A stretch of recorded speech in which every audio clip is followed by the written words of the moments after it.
Hello and welcome to Herefordshire Meadows. This short video is to remind those of you who made meadows in 2019 what we're expecting from you in terms of monitoring, and also to welcome new meadow makers in 2020 and give you an idea of what we need. Rapid assessment monitoring depends on taking a number of samples across the meadow to capture a representative picture at that point in time.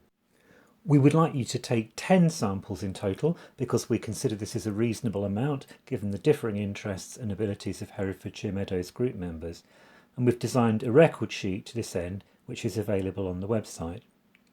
Note, however, that the more samples you record, the greater the likelihood of picking up change, so if you are able, do more by running onto two forms and taking 16 or even 20 samples.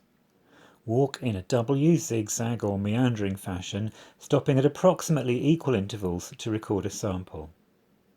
Here, two different acceptable routes are shown for a small meadow with the sample points depicted as dots. This example has not been tackled well, however, because there are too many samples squashed into the first half and not enough in the second. So from this, you can see that some consideration needs to be given of the space between samples prior to setting off. You can do this using scale bars on a map beforehand or by practicing in the field. Remember also that we're trying to capture the effects of a treatment, so if part of the field has not been sown, for example with hay or local seed, because of steepness or wetness, as in this diagram, exclude it from your route. So I reckon about 30 paces will give me the spacing I need between my sample points. So off we go. 1, 2, 3, 4, 27, 28, 29, 30. Just straighten up the quadrat. There we go. Samples need to be of 1 metre square or thereabouts. I'm using a homemade bamboo quadrat in the video, but you could use tent pegs and string or just use your legs and 2 other objects to mark out the area, as in this picture. Always remember to locate your samples as objectively as possible because we want to capture what is representative, not what is exceptional. So if an orchid falls just outside your sample, let it stay there. The best way to do this is to drop your quadrat quickly into position without looking at what is in front of you first. Observations on rare species can be made in a separate place to the main record later.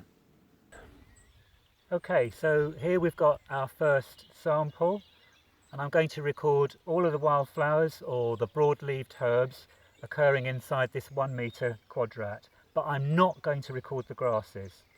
It's a challenging enough job as it is because we're recording the herbs not just in flower, but those which are represented as leaves only, and if we can, we're looking at seedling plants which have come in with last year's restoration operations. So starting with the most obvious ones, the plants in flower, we've got bulbous buttercup here. We can tell at this time of year this is bulbous buttercup easily because it's the only common buttercup with reflexed sepals. You can also see the characteristic leaf here with a central stalk, very obvious here. And if we poke around, we should be able to see the white tissue of the bulb, just as you would get in a daffodil. It's bulbous buttercup. The only other thing in flower at this time is here. This is the time-leaved speedwell, which is a speedwell without hairs, a small speedwell that grows in grassland with opposite leaves. I'm not going to attempt to explain everything here because there are various resources available on the website and elsewhere. 2 other obvious plants which we can see which are not yet in flower are our 2 clovers. So here we have the red clover obligingly just coming into flower, and we can check that. Check for hairs because of our 2 commonest clovers, one is hairy and the other isn't. So I'm using a lens to check this, and I can see that that leaf is hairy on both surfaces, so that's red clover. Over in this side of the quadrat we've got white clover, which often has these characteristic white markings on it, but not always. This is a variable plant because it's been highly bred for agricultural reasons in many instances. But generally speaking, it's almost always hairless, and I can see that as well. So there we have our red and our white clovers side by side. This video is not intended to help you identify all meadow plants. You'll need a field guide, and two of the most popular are shown here.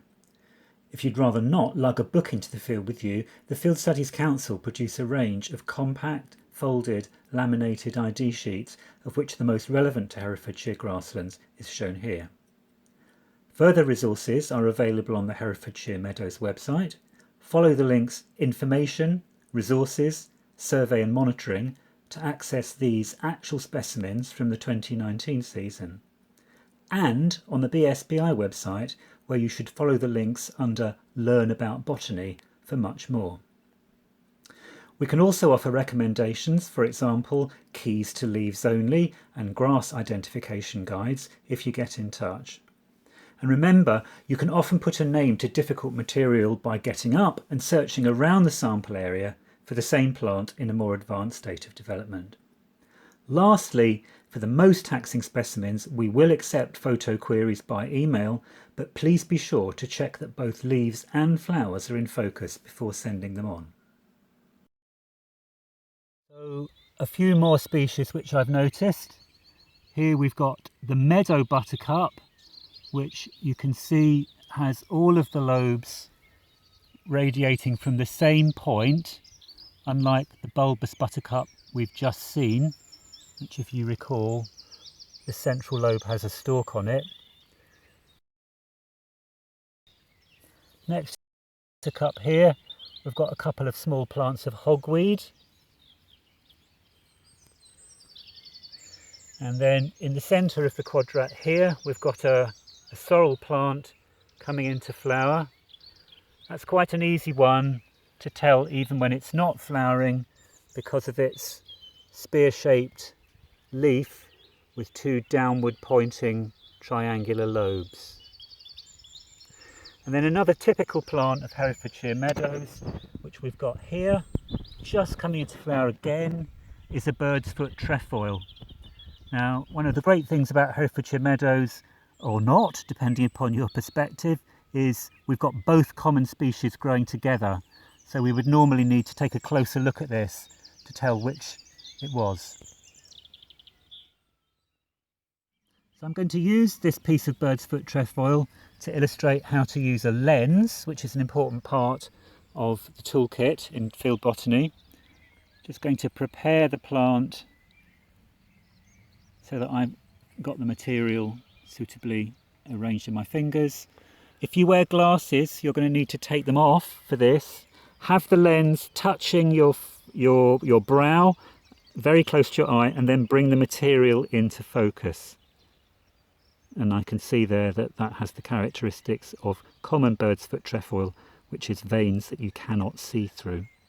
Have the lens close to your eye, not down here somewhere. It won't work if you do that. So we now make our record. We had some bulbous buttercup.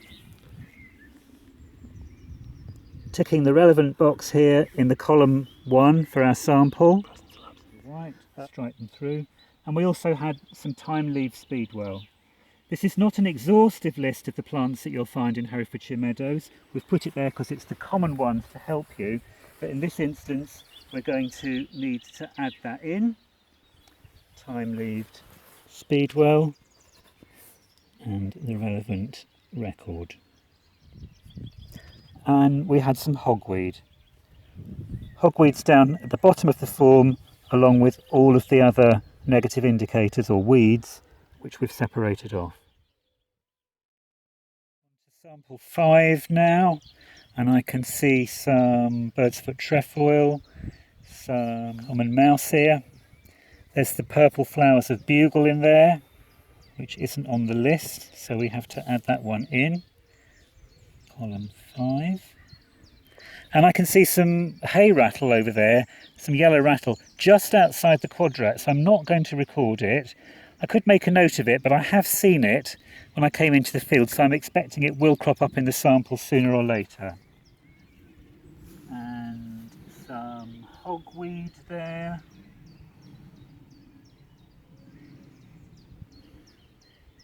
Oh, wrong column, easily done. There we go, sample 5. It's important to have a thorough look, so you often need to root around the small plants that you might otherwise have missed. In this quadrat, this sample, at last, the all-important yellow rattle, showing its characteristic opposite leaves, set in pairs on the stem, alternating at 90 degrees to one another. So there's a maturing plant there, and over here some younger seedlings where you can still recognise that leaf texture and appearance, and just to here some seedlings which are barely beyond the cotyledonary stage, which it would be important to record as well. So here is the completed form. Before sending it in, please check it's legible, and you can tally the total number of occurrences of each species here on the right, and the total number of positive indicators per stop here along the bottom. And there's also space to make any additional observations, perhaps about species which didn't crop up in the sample, at the bottom there. Some species take longer than others to appear after restoration works, and several of the more desirable meadow plants fall in this group. Monitoring before restoration, and again for 2 to 3 years afterwards, is thus a good investment, as you can return to the activity at any time. If the right management is in place and is fairly consistent, restoration grasslands are like wine, getting better with the years. This green-winged orchid, with its wind-dispersed seed, arrived of its own accord 3 years ago. Herefordshire is one of the few counties left in Britain where there is sufficient remaining species-rich grassland and sufficient seed rain from this lovely plant, now included in the England Red Data Book, for you to be in with a chance of it turning up unannounced in your meadow too. Thank you for the important work you do in restoring this beautiful and threatened habitat.